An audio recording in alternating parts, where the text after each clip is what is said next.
দিনের ভিতরে জায়গা পূরণ করে আল্লাহর রাস্তায় বসে পড়বে। সম্মানিত বন্ধুগণ, শুরুতে একটা হাদিস আপনাদের কাছে বলছি। আল্লাহ রাসূল সাল্লাল্লাহু আলাইহি ওয়াসাল্লাম বলেছেন, আপনি যেই জায়গায় বসে কোরআন শুনবেন এই জায়গাটা কিয়ামতের দিনে আপনার আমার পক্ষে সাক্ষী দিবে। বলেন সুবহানাল্লাহ। আমরা যদি জায়গাটা একটু পরিবর্তন করে বসি তাহলে সাক্ষীর সংখ্যা বাড়বে না কমবে? সবাই বলুন, বাড়বে না কমবে? তাহলে সবাই একটু যতক্ষণ ধরে যে জায়গায় বসেছিলাম জায়গাটা একটু চেঞ্জ করে আগায় আসি আর জিকির করি লা ইলাহা ইল্লাল্লাহ। ভাই যারা রাস্তায় দাঁড়িয়ে আছেন প্লিজ বসে পড়ুন। মহিলাদের আলাদা প্যান্ডেল আছে। জি, মহিলারা মা বোনদের প্যান্ডেলে থাকবেন। যারা যুবক ভাই দাঁড়িয়ে আছেন আল্লাহর রাস্তায় সবাই ভিতরে বসে পড়ুন। লা ইলাহা ইল্লাল্লাহ, লা ইলাহা জোরে, লা ইলাহা ইল্লাল্লাহ, জোরে, লা ইলাহা ইল্লাল্লাহ।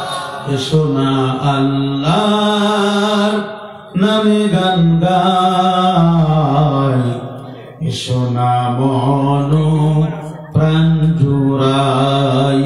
আল্লাহু আকবার বলো, আল্লাহু আকবার, আল্লাহু আকবার বলো, আল্লাহু আকবার। লিল্লাহি তাকবীর। যে নামে ইব্রাহিমের আগুন হইল পানি, ডাকার মতো ডাকলে আজ সারা দিবেন তিনি রে মন, সারা দিবেন তিনি। ও মধুর নামটি মিঠাই হতাশার জ্বালা, গলেতে পড়ো ও নামের মালা, ও নামের তুলনা হবে না, হবে না, ও নামের তুলনা মেলে না, মেলে না, তুলনা নাই, নাই, নাই। আল্লাহু আকবার বলো, আল্লাহু আকবার, আল্লাহু আকবার বলো, আল্লাহু আকবার। লা ইলাহা ইল্লাল্লাহ, লা ইলাহা ইল্লাল্লাহ। জোরে জবান খুলে লা ইলাহা ইল্লাল্লাহ, লা ইলাহা ইল্লাল্লাহ, লা ইলাহা ইল্লাল্লাহু মুহাম্মাদুর রাসূলুল্লাহ সাল্লাল্লাহু আলাইহি ওয়াসাল্লাম। আলহামদুলিল্লাহি ওয়াহদা والصلاة والسلام على من لا نبي بعده وعلى آله وأصحابه أجمعين. أما بعد فقد قال الله تبارك وتعالى في كلامه المجيد والفرقان الحميد। যাদের জবান খোলা আছে আমার সাথে করুন আউযু বিল্লাহি মিনাশ শাইতানির রাজীম। আউযু বিল্লাহি বিসমিল্লাহ পড়লে সওয়াব হবে না গুনাহ হবে? তাহলে সবাই একটু সওয়াবের নিয়তে পড়ি। আউযু বিল্লাহি মিনাশ শাইতানির রাজীম। বিসমিল্লাহির রাহমানির রাহিম।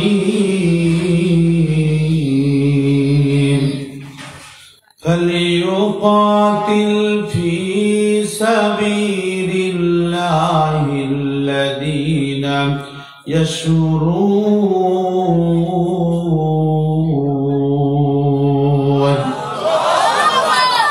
يشرون الحياة الدنيا بالآخرة ومن يقاتل في سبيل الله فيقتل أو يغلب فسوف نؤتيه أجرا عظيما.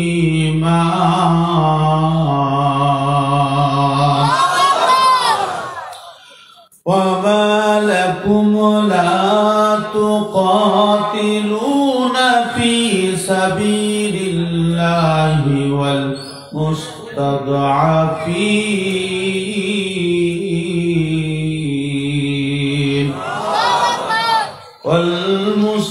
والمستضعفين من الرجال والنساء والبلدان الذين يقولون ربنا أخرجنا من هذه القرية الظالم أهلها واجعل لنا من لدنك وليا واجعل لنا من لدنك نصيرا.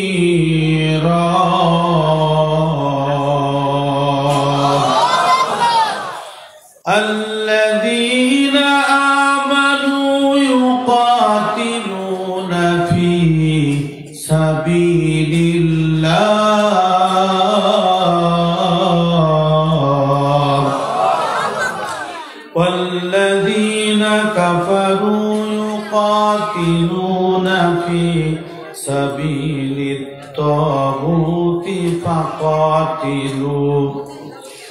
فقاتلوا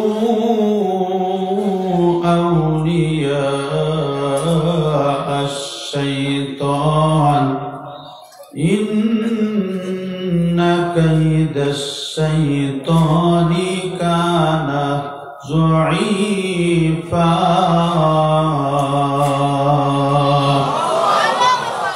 إلى آخر الآية. তুমি মেসওয়াক করা ফজিলত জানো,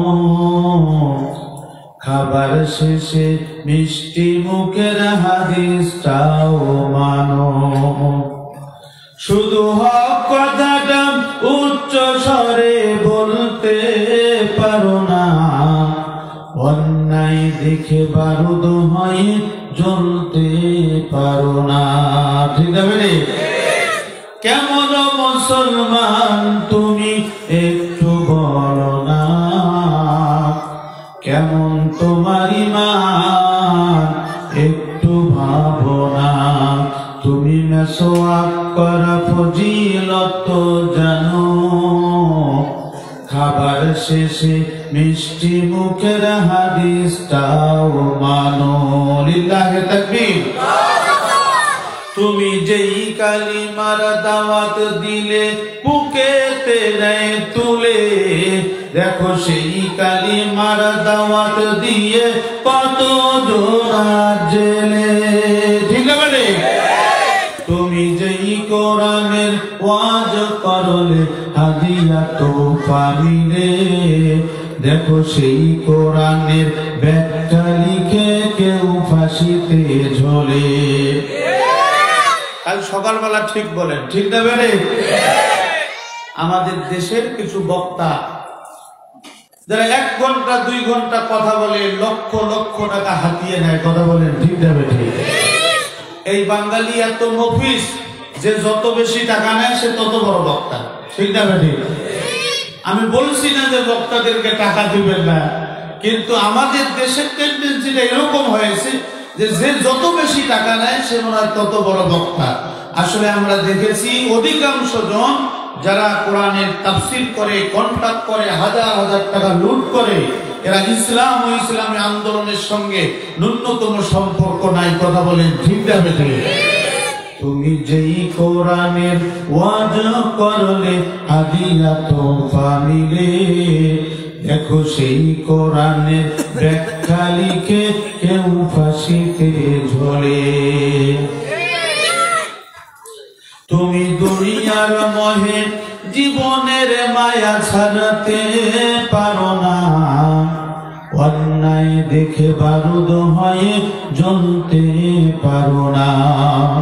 কেমন মুসলমান তুমি একটু বলো না, কেমন তোমার ঈমান একটু ভাবো না।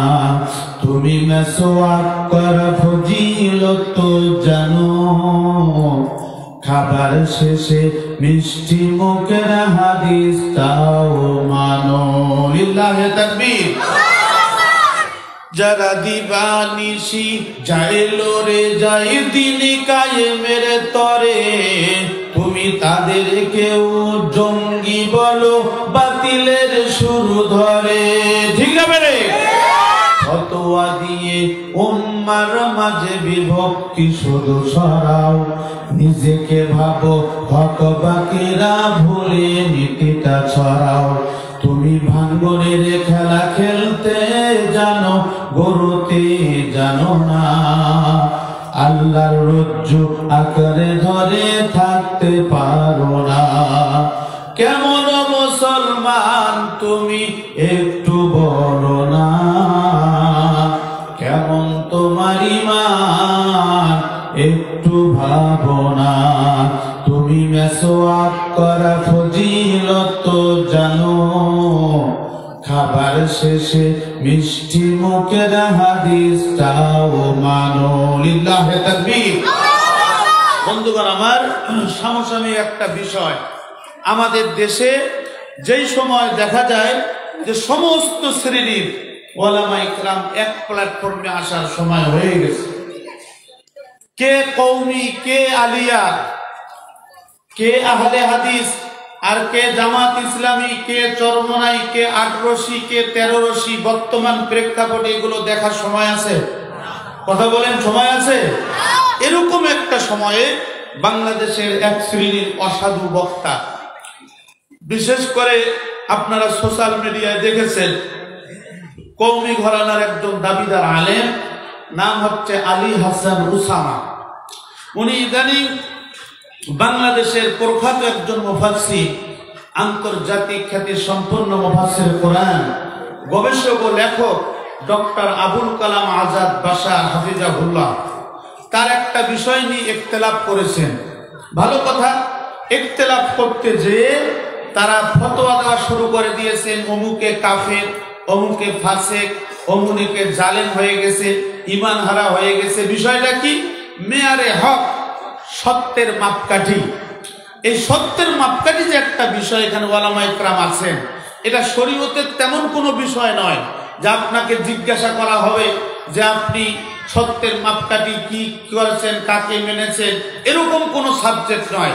এটা আকীদাগত একটু বিষয় এবং ইখতিলাফি বিষয়।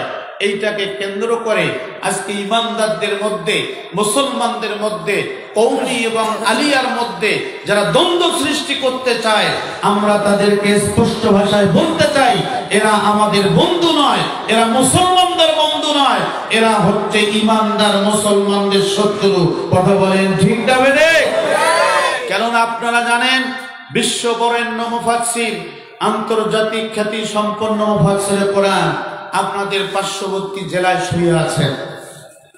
আজকে বাগেরহাটে আসলাম, চিন্তা করলাম আল্লাহ তাআলা আর কোনোদিন আসার তৌফিক দেয় কিনা জানি না। যেহেতু আসলাম, সেহেতু কোরআনের পাখির কবরটা একটু জিয়ারত করে যাই। আমি যে কথাটা বোঝার জন্য বলছি, আপনারা জানেন যে মানুষটা 50টা বছর কোরআনের দাওয়াত দিল, আপনাদের পার্শ্ববর্তী জেলার মানুষ, এই মানুষটা নিজের জন্য কি করেছে আমার চেয়ে আপনারা ভালো জানেন। বলেন ঠিক না ঠিক? এই মানুষটা বলেছিলেন কওমি এবং আলিয়া আলাদা জগৎ নয়। তিনি বলেছিলেন আমার যেমন করে দুটো চোখ, ডানের চোখ বামের চোখ, কওমি আমার একটা চোখ, আলিয়া আমার একটা চোখ। বলেন সুবহানাল্লাহ। তিনি কখনো ওলামা ইকরামদের মধ্যে বিভেদ সৃষ্টি হোক, দূরত্ব সৃষ্টি হোক, এটাকে উনি প্রাধান্য দেননি। কিন্তু আজকে দুর্ভাগ্যের বিষয় হলেও সত্য, আজকে বাংলাদেশের কিছু কানা মৌলবী, এরা আজকে মুসলমানদের মধ্যে দূরত্ব সৃষ্টি করার জন্য সত্যের মাপকাঠি হিসাবে দাঁড় করিয়ে শাহবাজ মাইনদের অসম্মানজনক বক্তব্য দিচ্ছেন, কথা বলছেন, তাদেরকে ছোট করছেন। আমরা বলতে চাই, কে আলিয়া, কে কওমি, কে 8 রশি, কে 13 রশি, কে জামাত ইসলামী, কে চরমনাই, বর্তমান প্রেক্ষাপটে ওগুলো আর দেখার টাইম নাই।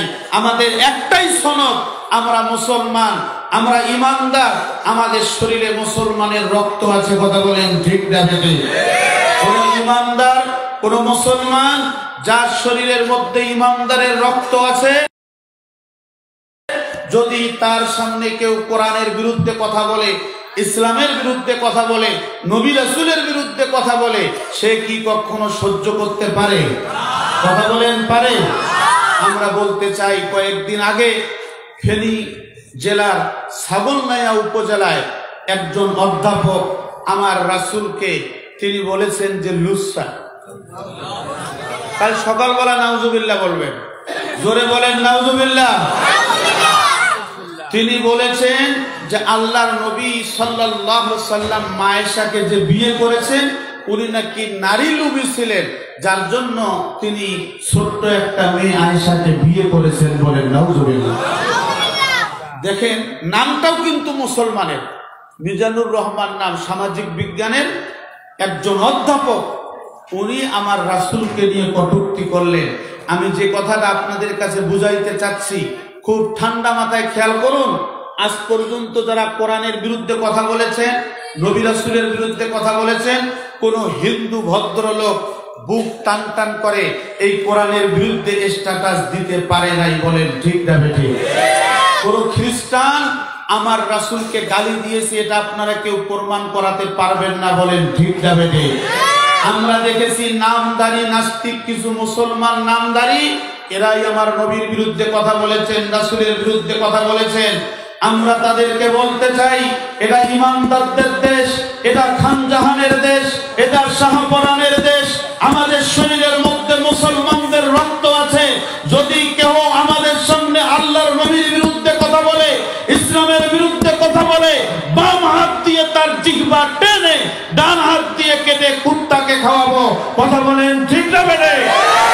দেশে থাকতে আল্লাহর নবী অসম্মানজনক আচরণ পাবে, অসম্মানজনক কটূক্তি হবে, এটা আমরা কখনো সহ্য করব না। আল্লাহর নবীর শানে যদি দাগ এসে যায়, রক্তের প্রয়োজন হয় আমরা রক্ত দেব, জীবনের প্রয়োজন হবে জীবন দেব, বাতিলের সাথে আপোষ করব না। কারা কারা করব না, দুই হাত তুলে আল্লাহ তাআলাকে দেখান। লিল্লাহি তাকবীর। কোরআন হাদিস যেখানে, আল্লাহর রাসূল যেখানে, তাফসীর মাহফিল যেখানে, মমতাজ আপা যেখানে, একটু হাতটা নাড়া দেন না ভাই। মমতাজ বুবু যেখানে, মাহিয়া মাহি যেখানে, যাত্রা প্যান্ডেল যেখানে, লিল্লাহি তাকবীর। আলহামদুলিল্লাহ, শরীরের সমস্ত শক্তিকে কণ্ঠের আগায় নিয়ে এসে ইমানদার মুজাহিদের মতো চিৎকার করে বলছি আলহামদুলিল্লাহ। রব্বানা লাকাল হামদ হামদান কাসীরান তাইয়িবান মুবারাকান ফীহি। দরুদ ও সালাম বর্ষিত হোক মানবতার মুক্তির নেতা আশরাফুল আম্বিয়া, আপনার আমার শ্রেষ্ঠ মানুষ, শ্রেষ্ঠ নেতা, যাকে আমরা আমাদের জীবনের সব কিছু দিয়ে ভালোবাসি। কথা বলেন ঠিক না বেঠিক? আল্লাহর রাসূলকে স্মরণ করে মহব্বতের সাথে পড়ছি সাল্লাল্লাহু আলাইহি ওয়াসাল্লাম। সম্মানিত বন্ধুগণ, ঐতিহ্যবাহী বাগেরহাট খানজাহান আলী রহমাতুল্লাহ আলাইহি এলাকার পার্শ্ববর্তী এলাকা, আপনাদের কচুয়া উপজেলার ফুলতলা হাফিজা মাদ্রাসার উদ্যোগে আয়োজিত 35তম ঐতিহাসিক তাফসীরুল কোরআন মাহফিল। শ্রদ্ধা জ্ঞাপন করছি আজকের মাহফিলের সম্মানিত সভাপতি, অত্র এলাকার কৃতি সন্তান, অত্র প্রতিষ্ঠানের প্রতিষ্ঠাতা বংশধর জনাব মীর তকদিরুজ্জামান সাহেব, সাবেক চেয়ারম্যান 5 নং গোপালপুর ইউনিয়ন পরিষদ। আমরা দোয়া করছি আল্লাহ পাক রব্বুল আলামিন তাকে সারা জীবন কোরআনের খেদমত করার তৌফিক দান করুক। সকলে বলছি আল্লাহুম্মা আমিন। শ্রদ্ধা জ্ঞাপন করছি আমার পূর্বে বক্তব্য রেখে ধন্য করেছেন বিশিষ্ট ইসলামিক চিন্তাবিদ মুফাসসির কোরআন জনাব হযরতুল আল্লাম মাওলানা হাফেজ মুফতি ওয়াহিদুজ্জামান সাহেব, খতিব বাইতুল মামুর জামে মসজিদ ঢাকা। আরো বক্তব্য রেখেছেন আপনাদের স্থানীয় ওলামা ইকরাম, আমার ওস্তাদ সমতুল্য হযরত ওলামা ইকরাম ফজল এজাম। আমি এখানে আসার পরে হুজুরের গুরুত্বপূর্ণ সিয়ামের উপরে আলোচনা শুনে আসছিলাম। এখানে যে সমস্ত ওলামা ইকরাম বসা আছেন, আসলে অনেকের ছাত্র হওয়ার যোগ্যতা আমার নেই, কিন্তু কোরআনের খেদমতে আপনারা অনেক দূর থেকে আমাকে দাওয়াত করেছেন, চেয়ারটা দিয়েছেন শিক্ষকের। আপনারা কোরআনের ছাত্রের মতো মনোযোগ দিয়ে এই কোরআনের ময়দানে যারা বসেছেন সবাইকে জানাচ্ছি আন্তরিক মোবারকবাদ। পর্দার অন্তরালে সম্মানিতা মা ও বোনেরা সবাইকে জানাচ্ছি আন্তরিক মোবারকবাদ ও ধন্যবাদ। সেই সাথে প্রাণপ্রিয় যুবক ভাইরা, ছেলেমেয়ে, ছোট কচিকাচারা, সম্মানিত বন্ধুগণ, আজকের এই মাহফিল তাফসীরুল কোরআন মাহফিল। বাংলাদেশ এমন একটা প্রেক্ষাপটে আমরা বসবাস করছি যেই দেশের মাটিতে যাত্রা প্যান্ডেল করতে গেলে কোনো অনুমতির প্রয়োজন, কথা বলেন, লাগে না। এরপরে কি এই দেশের মাটিতে জুয়ার বোর্ড, অন্যায়, অবিচার, ব্যভিচার অনেক হচ্ছে, কিন্তু তাফসীর মাহফিলে সত্য কথা বলার, হক কথা বলার পরিবেশ যত দিন যাচ্ছে ততই যেন বন্ধ হচ্ছে, কথা বলেন ঠিক না বেঠিক? এমন একটা প্রেক্ষাপট, যেই প্রেক্ষাপটে খেয়াল করুন চেচনিয়া, বসনিয়া, এরপরে আফগানিস্তান, তারপরে আপনার ফিলিস্তিন, এখন পর্যন্ত নির্মমভাবে পাখির মতো গুলি করে মাটির সাথে মানুষগুলোকে মিশিয়ে দেয়া হচ্ছে, বলেন ঠিক না বেঠিক? অনেক কষ্ট লাগে। মানুষের মনুষ্যত্ব থাকলে কোনো মানুষ হাসপাতালে আক্রমণ করতে পারে না, বলেন ঠিক না বেঠিক? সেখানে তারা হাসপাতালগুলোতে বোমা মেরে মাটির সাথে মিশে দিয়েছেন। এমন অনেক শিশু, অনেক নারী, অনেক পুরুষ মাটির সাথে মিশে গেছে, যাদের জানাজা পর্যন্ত হয় নাই। আল্লাহ পাক রব্বুল আলামিন এই বাগেরহাটের ফুলতলা এলাকায় আজকে সুন্দর সামিয়ানার নিচে আপনাকে আমাকে কোরআন শোনার মতো একটা পরিবেশ দান করলেন, এজন্য চিৎকার করে আরেকবার বলছি আলহামদুলিল্লাহ। বন্ধুগণ আমার, আমি আপনাদের খেদমতে কালামে মাজিদ সূরা আন-নিসা এর 3টি আয়াত তেলাওয়াত করেছি, 74, 75 এবং 76। এই আয়াত 3টির আলোকে আজকের কথা বলার নিয়ত করেছি। মা তৌফিক ইল্লা বিল্লাহ, আলাইহি তাওয়াক্কালতু ওয়া ইলাইহি উনীব। আসুন আমরা সরাসরি আলোচনায় চলে যাই।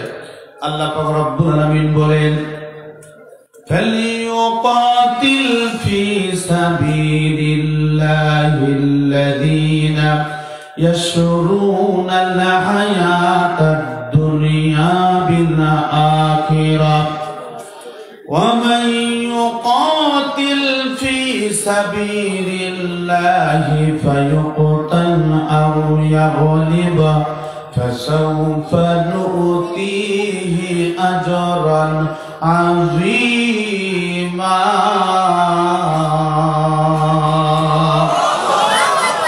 গভীর মনোযোগ, কোরআন থেকে বলছি। আল্লাহ পাক রব্বুল আলামিন বলেন, ফালিয়ুকাতিল ফি সাবিলিল্লাহিল্লাযীনা ইয়াশরুন হায়াতাদ দুনিয়া বিল আখিরাহ, যারা আল্লাহর জমিনে আল্লাহর দ্বীন কায়েমের জন্য সংগ্রাম করে, লড়াই করে, যেই মানুষগুলো আল্লাহর জমিনে আল্লাহর দ্বীন কায়েম করতে চায়, তারা কি করে? ইয়াশরুনাল হায়াতাদ দুনিয়া বিল আখিরাহ। আল্লাহ তাআলা বলেন, তোমাদের মধ্যে এক শ্রেণীর মানুষ আছে, যেই মানুষগুলো আখিরাতের বিনিময়ে এই দুনিয়াটাকে আল্লাহর রাহে বিক্রি করে দেয়। আল্লাহ তাআলা বলেন, এই মানুষগুলো কারা তোমরা জানো? ওয়ামান ইউকাতিল ফি সাবিলিল্লাহি ফায়ুকতাল আও ইয়াগলিব। হে ইমানদাররা শোনো, হে পিরোজপুরবাসী শোনো, বাগেরহাটবাসী শোনো, ওয়ামান ইউকাতিল ফি সাবিলিল্লাহ, আল্লাহ তাআলা বলেন এদের সংগ্রাম, এদের লড়াইটা হচ্ছে আল্লাহর পথে। বলেন সুবহানাল্লাহ।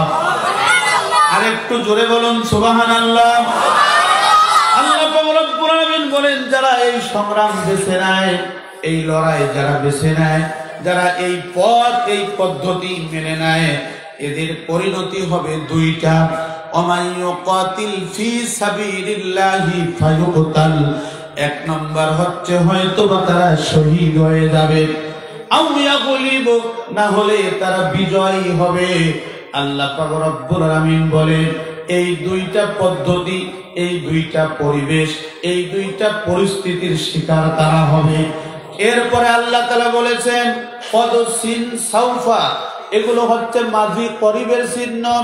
আল্লাহ পাক রব্বুল আলামিন বলেন বান্দা শোনো, বান্দা শোনো, যদি তুমি শহীদ হয়ে যাও, যদি তুমি গাজী হয়ে যায়, ফাসাউফা নুতিহি আজরান আযীমা।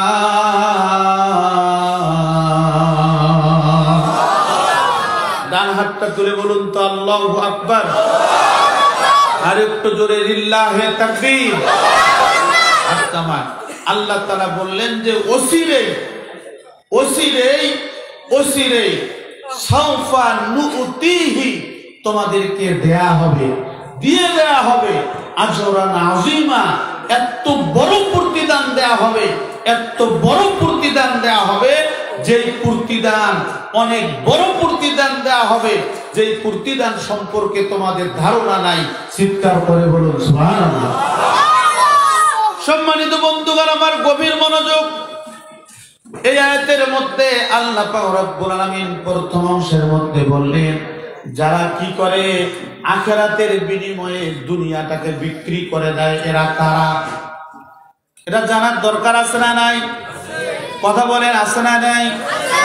ও বন্ধু, আজকে আমাদের দেশে অনেক মানুষ আছে যেই মানুষগুলো নিজের জীবনের বিনিময় হলেও অনেক কিছুই অর্জন করতে চায়। কথা বলেন ঠিক না বেঠিক?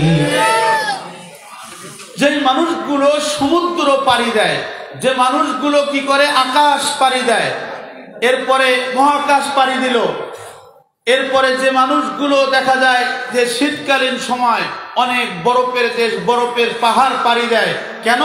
যে এই মানুষটা তার জীবনের মধ্যে সাকসেস হতে চায়, এই মানুষটা মানুষের কাছে প্রিয় হতে চায়, পরিচিতি লাভ করতে চায়, ভাইরাল হতে চায়। কথা বলেন ঠিক না বেঠিক? আপনারা জানেন কিনা জানি না, যুবকরা বলতে পারবে, এটা তো সোশ্যাল মিডিয়ার যুগ। কিছুদিন আগে আমাদের দেশে ৬২ বছরের একজন বৃদ্ধ 18 বছরের একটা যুবতীকে বিয়ে করেছে। এই যুবকরা কথা বলো। মোস্তাক আহমেদ, এই আমার মনির ভাই, ড্রাইভার ভাই বললেন যে মোস্তাকের বয়স ৬২ আর তিশার বয়স হচ্ছে 18। আচ্ছা খেয়াল করুন, আসলে আমরা বৈধ অবৈধটা বলছি না, এখানে একটু বুঝার বিষয় আছে।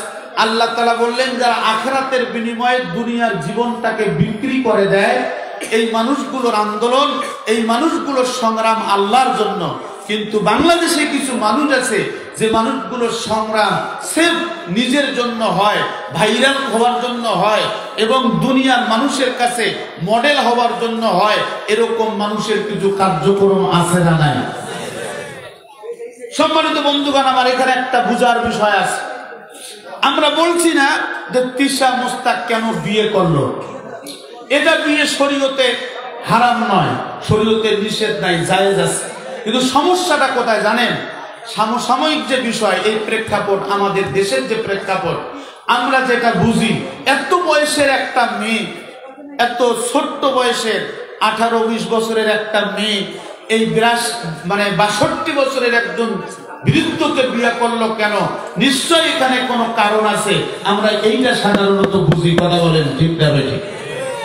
শুধু তাই নয়, অনেকে বলেছেন যে তাকে কোটি টাকা দেওয়া হয়েছে, অনেকে বলেছেন টাকার লোভ লালসা দেওয়া, আমরা সেটাও বলতে চাই না। কিন্তু আমি আরেকটা বিষয় গবেষণা করে দেখেছি যে আমার দেশের যুবকরা অনেক ভদ্র, অনেক নম্র এবং সভ্য। কথা বলেন ঠিক না বেঠিক? আপনারা বলবেন যে হুজুর যুবকরা এখানে আসলো কেন? মোস্তাক যেভাবে তিশাকে ল্যাংটা পোশাক পরে ঘুরে বেড়াচ্ছে, একবার যাচ্ছে বইয়ের প্যান্ডেলে, একবার যাচ্ছে বই মেলায়, একবার যাচ্ছে যাত্রা প্যান্ডেলে, একবার যাচ্ছে পার্কে, বিভিন্ন পার্কে যে টিকটক তৈরি করতেছে, দেখেন নাই আপনারা? আবার বিভিন্ন জনের প্রশ্ন, কেমন করে আপনাদের পরিচয় হলো? এখন ওদের পরিচয় নাকি ফেসবুকে। তারপর কতদিন প্রেম হলো, বাবা কোথায় নির্যাতন করেছে, মা কোথায় নির্যাতন করেছে, এই কথাগুলো বলে আমাদের সমাজকে মেসেজ দিচ্ছে যে আমি 18 বছরের বয়সের হলেও হব কি, আমি সাধারণত এরকম একজন লোককে যে বিয়ে করেছি, আমি আমার অবৈধ ভালোবাসাকে বিজয়ী করার জন্য এই কাজটা করেছি। বলেন নাউজুবিল্লাহ। এই বিয়ের পূর্বে যতগুলো কার্যক্রম মোস্তাক এবং তিশা করেছে, আসলে কি এই কাজগুলো হালাল? জোরে কথা বলতে হবে, এই কাজগুলো হালাল? তাহলে এখন পর্যন্ত ভাইরাল করে তাদের সংবাদ যে দেখানো হচ্ছে, এর দ্বারা আমার ছেলে মেয়ে, আমার ভাতিজা, আমার ভাতিজি এখান থেকে কি শিখতেছে? যে এইভাবে প্রেম করা যায় যাচ্ছে। কথা বলেন না কেন? এরা কি মেসেজ পাচ্ছে? যে আপনি, আপনার মেয়ে, আপনার ভাতিজি, আপনার বোন, আপনার ওয়াইফ এই মেসেজটা পাচ্ছে যে 18 বছরের মেয়ে 62 বছরের একজন বৃদ্ধকে বিয়ে করবে, কোনো সমস্যা নাই।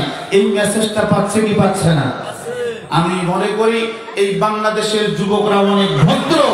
বাংলাদেশের যুবকরা যদি অভদ্র হতো, তাহলে ওই আপনার 62 বছরের বৃদ্ধের হাত থেকে আজ নয় 2 দিন কেন, 3 দিন কেন, 1-2 দিন নয়, 24 ঘন্টা সময়ও দিত না ওই মোস্তাকের হাত থেকে মেয়েটা ছিনিয়ে নিয়ে গণধর্ষণ করে তাকে দুনিয়া থেকে বিদায় করে দিত, যদি আমার দেশের যুবকরা অসভ্য হতো। কথা বলেন ঠিক না? কথা কি আমার বুঝাইতে পারছি? আমার দেশের যুবকরা যে ভদ্র, এটার দ্বারা প্রমাণিত হয়। যখন সে বইমেলায় গেল, তখন যুবকরা বলতেছে ভুয়া, যুবকরা ভুয়া ভুয়া স্লোগানটা যখন দেওয়া শুরু করেছে, তখন তারা চলে গেল। সম্মানিত বন্ধুগণ আমার, আমি আপনাদের মাঝে যে বিষয়টা ক্লিয়ার করতে চাচ্ছি, একটু মনোযোগ দিয়ে শুনুন। এই বাংলাদেশে কোন মানুষ এই জীবনটাকে নারীর টানে, নারীকে গ্রহণ করার জন্য নিজের জীবনটাকে উৎসর্গ করেছে। কথা বলেন ঠিক না বেঠিক? এরপরে দেখুন আমাদের দেশে আরো কি কি হচ্ছে।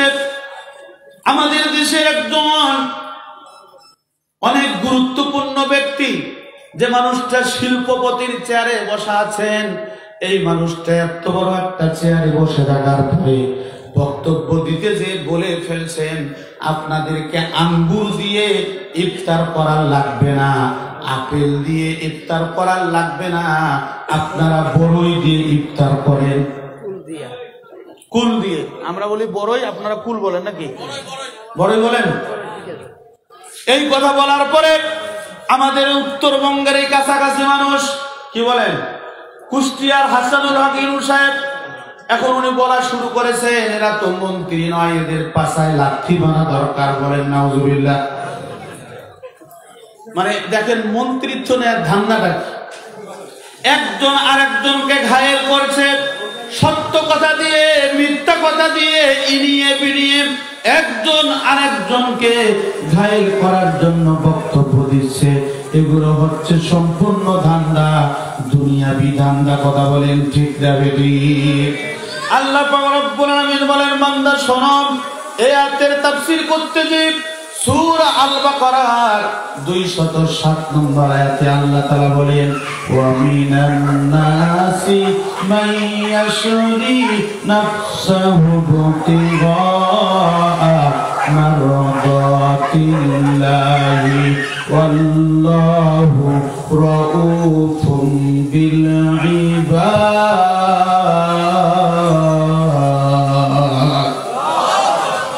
আল্লাহ পাক রব্বুল আলামিন বলেন, বান্দা শোনো, ও ইমানদাররা শোনো, ও পরহেজ পরহেজগাররা শোনো, অমিনান নাসি মাইয়াশরি নাফসাহু বিতিগা আমারাতিল্লাহ, তোমাদের মধ্যে এক শ্রেণীর ঈমানদার আছে, তোমাদের মধ্যে এক শ্রেণীর পরহেজগার আছে, তোমাদের মধ্যে কতক মানুষ আছে অমিনান নাসি মাইয়াশরি নাফসাহু বিতিগা আমারাতিল্লাহ, যে মানুষগুলো আল্লাহর সন্তুষ্টির জন্য নিজের জীবনটাকে আল্লাহর রাহে উৎসর্গ করে দিয়েছে। চিৎকার করে বলুন সুবহানাল্লাহ। আল্লাহ পাক রব্বুল আলামিন বলেন আল্লাহু রাউফ, আল্লাহু রাউফ, আল্লাহু রাউফুম বিল ইবাদ। আল্লাহ তাআলা বলেন আমার ওই সমস্ত বান্দাদের জন্য করুণা, ওই সমস্ত বান্দাদের জন্য রহমত, ওই সমস্ত বান্দাদের জন্য আমার অনুগ্রহ, যে সমস্ত বান্দারা দুনিয়ার জমিনকে আল্লাহর সন্তুষ্টির জন্য আখিরাতের বিনিময়ে বিক্রি করে দিয়েছে। বলেন সুবহানাল্লাহ। বন্ধুগণ, আমার এই মানুষগুলোর ব্যাখ্যা দিতে যে আল্লাহ পাক রব্বুল আলামিন বিভিন্ন জায়গায় এই বান্দাদেরকে ডেকে বলেছেন, বান্দা শুনুন, وَلَنَبْلُوَنَّكُمْ بِشَيْءٍ مِّنَ الْخَوْفِ وَالْجُوعِ وَنَقْصٍ مِّنَ الْأَمْوَالِ وَالْأَنفُسِ وَالثَّمَرَاتِ وَبَشِّرِ الصَّابِرِينَ।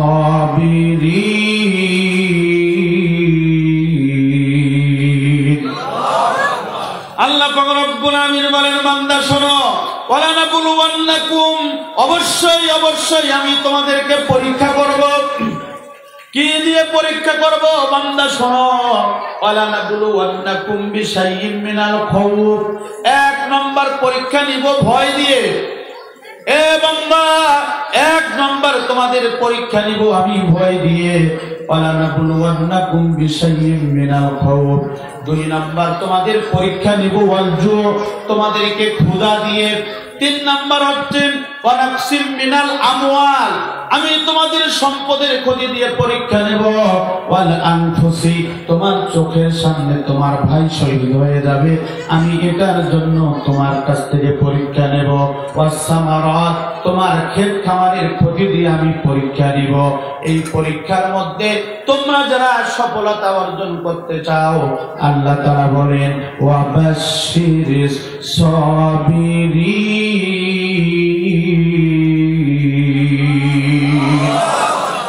আল্লাহ পাক রব্বুল আমিন বলেন, বান্দা শুনুন, ওয়াবাশশিরিস সাবিরিন, ওই সমস্ত বান্দারা যারা এই পরীক্ষার মধ্যে ধৈর্যের পরিচয় দিবে, আমি আল্লাহ তাআলা ওই ধৈর্যশীলদের জন্য সুসংবাদ ঘোষণা করেছি। চিৎকার করে বলুন সুবহানাল্লাহ। বন্ধুগণ, আমার ছোট্ট একটা কথা বলি, এই বাংলাদেশে বাংলা ভাষাভাষীর কাছে 20টা থেকে 26টা তাফসীর আছে। তাফসিরে কাশাফ, তাফসিরে মাজহারি, তাফসিরে তাবারি, তাফসিরে মুনির, তাফসিরে তাফহিমুল কোরআন, তাফসিরে ফি জিলালিল কোরআন, এভাবে একের অধিক তাফসির এখন ক্লিক করলেই পাওয়া যাচ্ছে। বলেন সুবহানাল্লাহ। ভালো করে শুনুন, তাফসিরে ফি জিলালিল কোরআনের লেখক আল্লামা সাইয়্যিদ কুতুব শহীদ রাহিমাহুল্লাহ, এই তাফসির লেখার অপরাধে তার বিরুদ্ধে মিথ্যা মামলা হলো। একটু ভালো করে খেয়াল করুন, আল্লাহ তাআলা বলেছেন যারা আল্লাহর রাহে নিজের জীবনটাকে উৎসর্গ করবে, আমি আল্লাহ তাআলা তাদের পরীক্ষা নিব। ওয়ালানাবলুওয়ান্নাকুম বিশাইইম মিনাল খাউফ, ভয় দিয়ে, ক্ষুধা দিয়ে, ক্ষেত খামারের ক্ষতি দিয়ে, ফসলের ক্ষতি দিয়ে, বিভিন্ন আঙ্গিকে আমি তোমাদের পরীক্ষা নিব। সম্মানিত বন্ধুগণ আমার, আল্লাহর রাহে যখন আল্লাহর বান্দা নিজের জীবনটাকে গঠন করা শুরু করে দিলেন, আল্লাহর জন্য আল্লাহর কথার ব্যাখ্যা লেখা শুরু করে দিলেন, ওই জাতির লোকেরা বুঝতে পারলো আল্লামা সাইয়্যিদ কুতুব শহীদ রাহিমাহুল্লাহ যেই মেসেজটা এই জাতিকে দিতে চায়, এই জাতির লোকেরা যদি এই মেসেজটা পেয়ে যায়, তাহলে এই জাতির লোকেরা ধন্য হয়ে যাবে। বলেন সুবহানাল্লাহ। সম্মানিত বন্ধুগণ, আপনারা কিন্তু দুই একজন ওঠাউঠি করেছেন, আসলে মূলত 1 নম্বর 2 নম্বরের জন্য যাচ্ছেন না একবারে বাড়ি চলে যাচ্ছেন? কোনটা? জি, যারা সাইটে কথা বলছেন, আল্লাহর রাস্তায় ভাই কথা বন্ধ করুন। যদি আপনাদের গুরুত্বপূর্ণ কথা থাকে তাহলে আপনারা কানে কানে বলবেন, কথা বলেন ঠিক না বেঠিক? আর একটা বিষয়, এটা হচ্ছে কোরআনের তাফসীর। আপনারা লিখেছেন তাফসীরুল কোরআন মাহফিল, এটা হচ্ছে তাফসীরের ক্লাস। এখানে ওলামা ইকরাম বসা আছেন। আপনারা যদি এখানে অযথা ওঠাউঠি করেন তাহলে কিন্তু সমস্যা হবে। এখানে সিস্টেম আছে, আপনারা যারা বসেছেন আপনারা যদি ছুটি নিয়ে যান, হয়তো পেশাব করতে গেলেন, পায়খানা করতে গেলেন, এখান থেকে ছুটি নিয়ে গেলেন, একটা করে গুনাহ মাফ হবে, একটা করে সওয়াব লেখা হবে। বলেন সুবহানাল্লাহ। আপনি যদি যান তাহলে একটা হাত তুলবেন, আমি বুঝতে পারবো যে হয়তো 1 নম্বর বা 2 নম্বরে যাচ্ছেন, আপনাকে ছুটি দেয়া হবে। আপনি যাবেন, পেশাব পায়খানা সেরে আবার এসে বসবেন। এটা কোরআনের মজলিস। এই মজলিসে আপনি এমনি এমনি উঠবেন, এমনি এমনি আসবেন। এটা তো মমতাজের গানের প্যান্ডেল নয়। কি বলেন আপনারা? নাকি মমতাজের গানের প্যান্ডেল? যে মঞ্চে আসলো, আর একজন তিরিং তারাং করে নাচলো, গান গাইলো, একজন আরেকজনকে জড়িয়ে ধরলো, ধরে কান্নাকাটি করলো। এটা কি সেই বাউল সঙ্গীতের স্টেজ আপনারা পেয়েছেন? তাহলে এইভাবে ওঠাউঠি 2-1 করলে তো সমস্যা হবে। তাহলে আমি আল্লাহর হস্তে বলবো, আমরা যারা কোরআনের ক্লাসের ছাত্র, আল্লাহর হস্তে একটা লোক ওঠাউঠি করব না, বিনা ছুটিতে যাব না।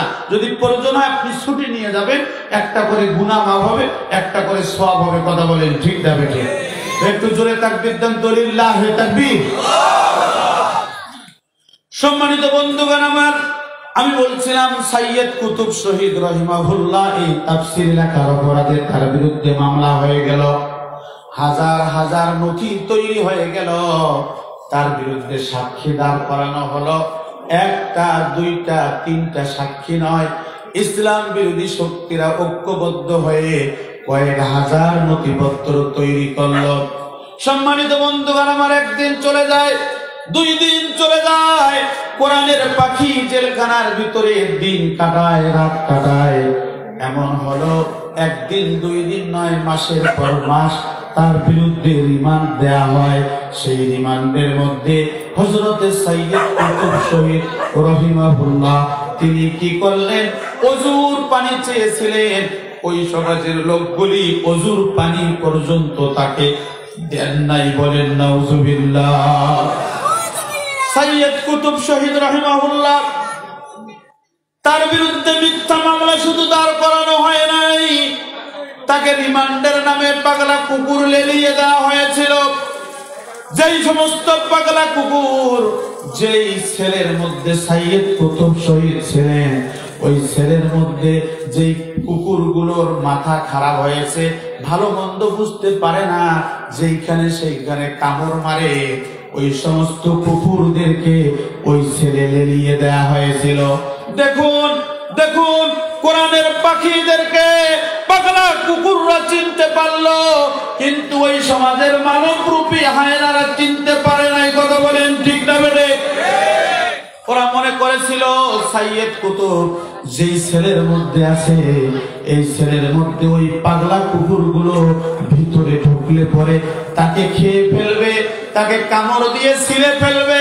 তারপরের দিন হাস্যজল চেহারা নিয়ে তারা যখন ওই ছেলে খবর নিতে গেল সাইয়্যিদ কুতুব শহীদ বেঁচে আছে না নাই, আল্লাহ পাক রব্বুল আলামিন যাকে বেঁচে রাখেন তাকে পৃথিবীর কোন শক্তি হত্যা করতে পারেন না। কথা বলেন ঠিক না বেঠিক?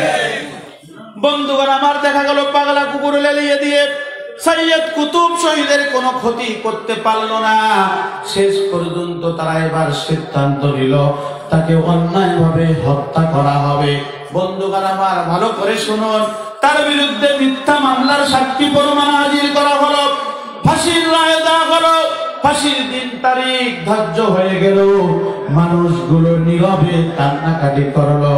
যখন সাইয়্যিদ কুতুব শহীদ রাহিমাহুল্লাহকে ফাঁসির মঞ্চে নিয়ে যায়, আমাদের মতো মুফতি সাহেব, আমাদের মতো মুহাদ্দিস সাহেব, আমাদের মতো উলামা ইকরাম দাড়ি আছে, টুপি আছে, পাঞ্জাবি আছে, এরকম ফাঁসির আসামিকে কালেমা পড়ার জন্য নিযুক্ত মৌলভী জেলখানার ভিতরে আছে। কথা বলেন ঠিক না বেঠিক? ওই মৌলভী সাহেব যে বললেন, স্যার আজকে আপনার জীবনের শেষ সময়, আজকে আপনার জীবনের শেষ সময়, আপনাকে ফাঁসির মঞ্চে নেওয়া হবে, আপনার কি কোনো চাওয়া পাওয়া আছে? আল্লাহর বান্দা বললেন, না, আমার কোনো চাওয়া পাওয়া নাই। আল্লাহর বান্দাকে বললেন, তাহলে আপনি তওবা করে নেন, আপনি ইস্তেগফার করে নেন। সাইয়্যিদ কুতুব শহীদ রহিমাহুল্লাহ বলল, মৌলভী সাহেব, ও মৌলভী সাহেব, ভালো করে শুনুন, আপনি যেই কালিমা আমাকে পড়তে বলছেন, এই কালিমা আপনি ফাঁসির আসামিদেরকে পড়াইতে যে বেতনভুক্ত একজন ইমাম, আপনি বেতন নিয়ে ফাঁসির ছেলের আসামিদেরকে আপনি কালিমা শিক্ষা দেন। আর আমি সাইয়্যিদ কুতুব এই কালিমার ব্যাখ্যা লেখার অপরাধে আজকে ফাঁসির কাষ্টে। কথা বলেন ঠিক না বেঠিক? বন্ধুগণ, আমার স্পষ্ট ভাষায় বলতে চাই, আজকে দুঃখ নেবেন না, কষ্ট নেবেন না। যারা আজকে কোরআনের পথে চলার অপরাধে, কোরআনের আন্দোলন গ্রহণ করার অপরাধে বাড়িতে থাকতে পারেন নাই, ঘরে থাকতে পারেন নাই, একটা দুইটা নয়, এরকম শত শত মিথ্যা মামলা নিয়ে ঘুরে বেড়াচ্ছেন, আমি তাদেরকে বলতে চাই, যারা আল্লাহর রাহে নিজের জীবনটাকে উৎসর্গ করেছে, তাদের জীবনটাই হলো পরীক্ষা কেন্দ্র। কথা বলেন ঠিক না বেঠিক? বন্ধুগণ আমার, তারা জানে না আমরা ইসলামের কাছে মাথা নত করেছি, আমরা আল্লাহর কাছে মাথা নত করেছি, আমরা রাসূলের প্রেমিক, রাসূলের জন্য নিজের জীবনটাকে আমরা উৎসর্গ করতে পারি, কিন্তু আমরা বাতিলের সাথে আপোষ করতে জানি না। কথা বলেন ঠিক না বেঠিক? আল্লাহ পাক রব্বুল আলামিন বলেছেন, আম্মা হাসিবতুম আন তাদখুলুল জান্নাতা ওয়ালাম্মা ইয়ালামিল্লাহুল্লাযীনা জাহাদু মিনকুম ওয়া ইয়ালামাস সাবিরিন।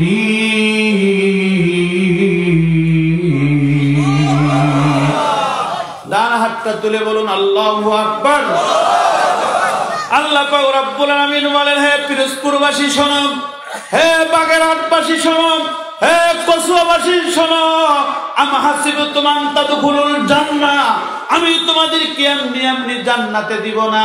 তুমি মাথায় টুপি দিয়েছো, মাথায় পাগড়ি বেঁধেছো, মুখের মধ্যে দাড়ি রেখেছো, তুমি জুব্বা পাগড়ি পরেছো, তুমি পর্দা করেছো, এই জন্য আমি তোমাকে জান্নাত দেব? নো নো, এই জন্য আমি তোমাদেরকে জান্নাত দিব না। আমি তোমাদেরকে জান্নাত দিব ওয়া ইয়ালামাস সাবিরিন ওয়া ইয়ালামাল্লাযীনা জাহাদু মিনকুম। আমি দেখব তোমাদের মধ্যে কারা কারা আল্লাহর জমিনে আল্লাহর রাজ কায়েমের জন্য প্রাণপণ চেষ্টা করেছো। আল্লাহর রাজ কায়েম করতে যে বাড়িতে থাকতে পারো নাই, ঘরে থাকতে পারো নাই, ঘুমাতে পারো নাই, তোমার বিরুদ্ধে মিথ্যা মামলার হামলা হয়েছে, এটা আমি যতক্ষণ দেখব না ততক্ষণ আমি আল্লাহ তাআলা জান্নাত দেব না। চিৎকার করে বলুন আল্লাহু আকবার। বন্ধুগণ আমার, আপনারা আমার চেয়েও বেশি ভালো জানেন, বাংলাদেশের কোরআনের পাখি 20 বছর পর্যন্ত পড়াশোনা করলো, 50টা বছর বাংলাদেশের এপার বাংলাদেশের ওপার, এই বিশ্বের 50টা রাষ্ট্রে কোরআনের দাওয়াত দিল। বন্ধুগণ আমার, হাজার হাজার বেধর্মী মুসলমান হলো, কোরআনের পাখি 20 বছর পড়াশোনা করলেন, কোরআনের পাখি 50টা বছর পর্যন্ত কোরআনের দাওয়াত দিলেন। এই দাওয়াতের অপরাধে 1 বছর 2 বছর নয়, 13টা বছর পর্যন্ত জেলখানায় আমৃত্যু দণ্ডের আসামি হয়ে ওই আমৃত্যু ছেলে কন্ডম ছেলের মধ্যে কাটিয়ে দিলেন। কথা বলেন ঠিক না বেঠিক? বন্ধুগণ আমরা শুনেছি তাকে মন্ত্রীর চেয়ার দিতে চাওয়া হয়েছিল, তাকে এমপির চেয়ার দিতে হয়েছিল, তাকে অনেক বড় বড় লোভ লালসা দেওয়া হয়েছিল। কোরআনের পাখি আল্লামা সাইদি আপনার আমার প্রিয়জন একটা কথাই বলেছিলেন, শাহবাজ মাইনদেরকে নারী দিতে চাওয়া হয়েছিল, শাহবাজ মাইনদেরকে বাড়ি দিতে চাওয়া হয়েছিল, শাহবাজ মাইনদেরকে সম্পদ দিতে চেয়েছিল, তারা বাতিলের সাথে আপোষ করেন নাই। আমরা হচ্ছি খাব্বাবের জাতি, আমরা হচ্ছি খুব্বাইয়ের জাতি, আমাদেরকে টাকা পয়সা সম্পদ দিয়ে কেনা সম্ভব নয়। আমরা আমৃত্যু 1 বার কেন 2 বার কেন, যদি 1000 বার থেকে 1000 বার আসি, 1000 বার কোরআনের জন্য জীবন দিব, বাতিলের সাথে কোনো আপোষ করব না।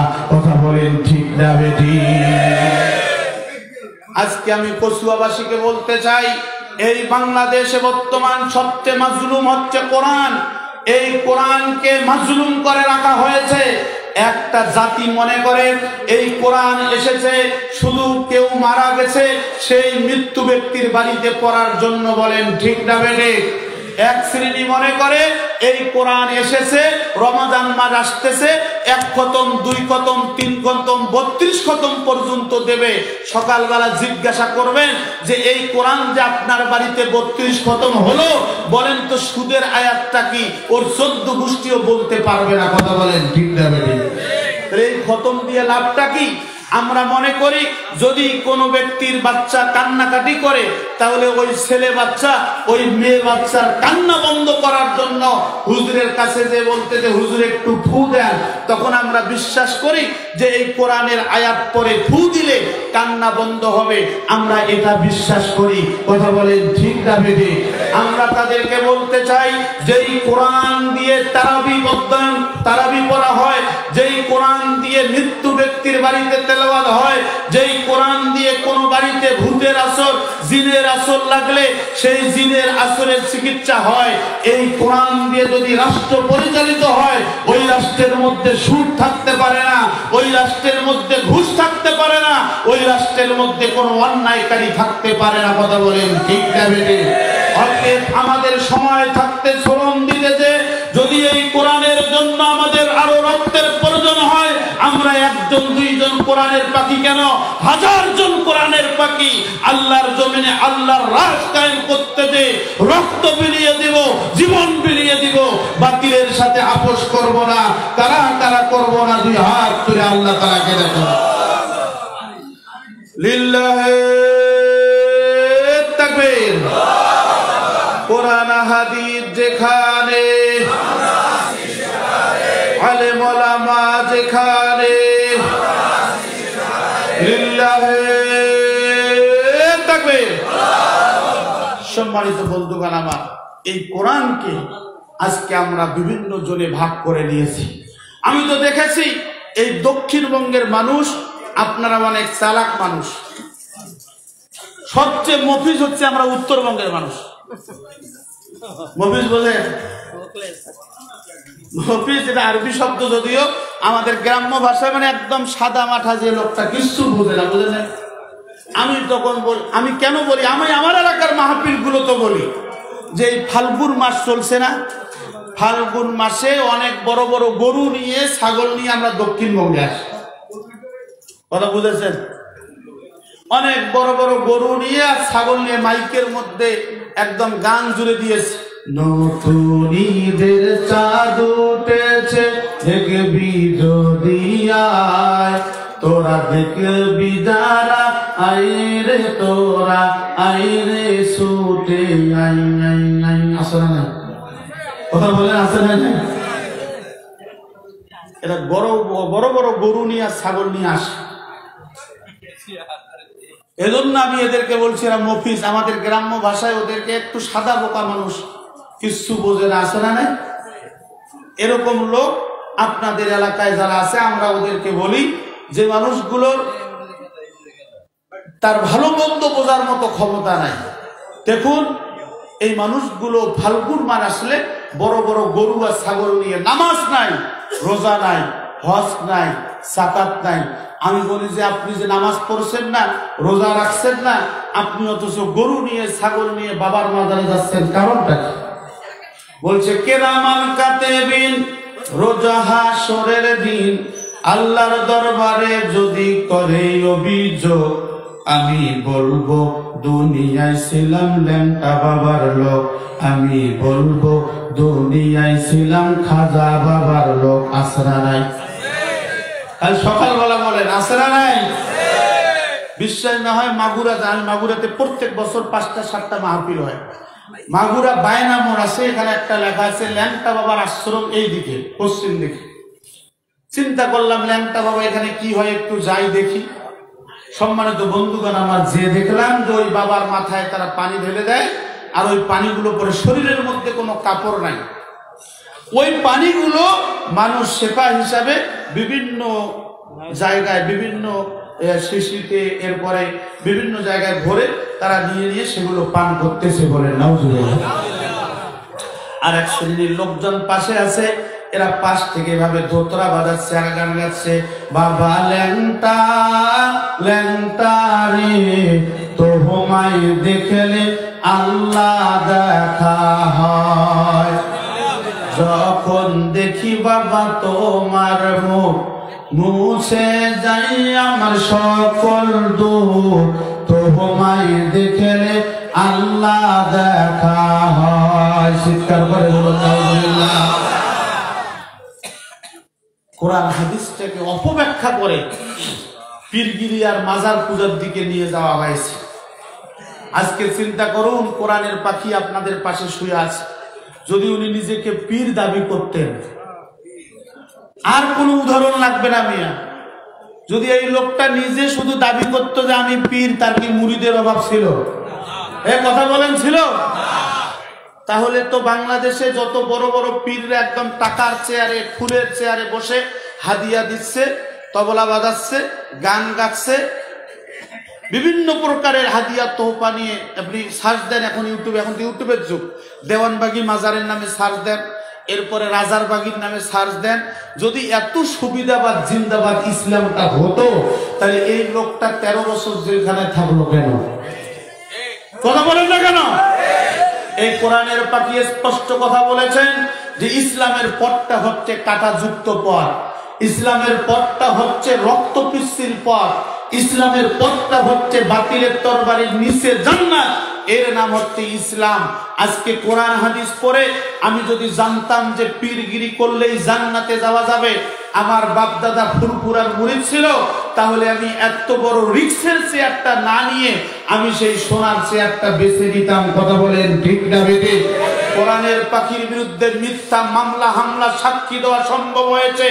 আমি দেখেছি এই বাংলাদেশের কিছু ইমানদার আছে, নামধারী ইমানদার, আমি গবেষণা করে রেখেছি, এই ইমানদারের চরিত্রের চেয়ে, এই ইমানদারের ইমানের চেয়ে সুগরঞ্জন বালির ইমান ভালো আছে। কথা বলেন ঠিক না বেটে? সুগরঞ্জন বালি একটা হিন্দু মানুষ, এই মানুষটা পর্যন্ত বলেছেন যে আল্লামা সাইদি নির্দোষ। কথা বলেন ঠিক না বেটে? কোরআনের পাখি আজ দিয়ে গেছে ফাঁকি, ফিরে আর আসবে না যতবার ডাকি। কোরআনের পাখি আজ দিয়ে গেছে ফাঁকি, ফিরে আর আসবে না যতবার ডাকি। সুমধুর কণ্ঠে গাইবে না গান, করবে না আর সে মান অভিমান। লিল্লাহে তাকবীর। সুমধুর কণ্ঠে গাইবে না গান, করবে না আর সে মান অভিমান। বলবো না সাইদি, বলবো যে ফুল, সে ফুলের সৌরভে